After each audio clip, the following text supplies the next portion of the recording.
Andito ngayon tayo sa Bukana Bridge. Nakakatapos, it is a 1.3 kilometer bridge. Kasama ito sa buong bypass na ginagawa around the Davao City. At ito'y sinasabi, ang estimate natin na ang biyahe na dati halos 2 oras ay mababawasan, magiging mga 25 minutes, 20 minutes na lang. Kaya malaking ginhawa, lalong-lalo na ay ngayon na magpapasko tayo. Alam naman natin nangyayari sa traffic.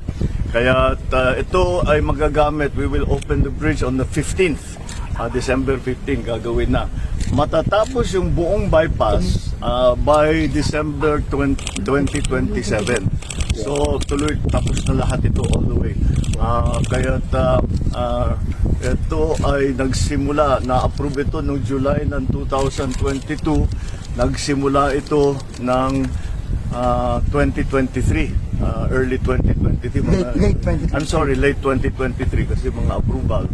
At ngayon ay tapos na. Kaya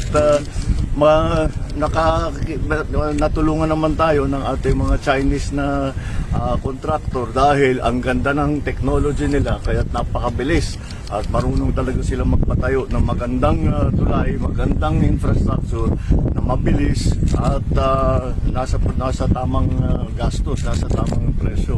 So this is one of the 4 major projects that are legacy projects that we will be finishing in Davao and its environs.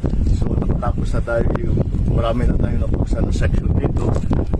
And this will be now another major part of this bypass road. So I'm congratulating the DPWH for their good attention to this matter, and lahat ng nagtrabaho rito, congratulations.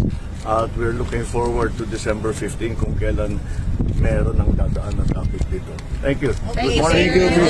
Thank you, everyone. Thank you. Thank you very much.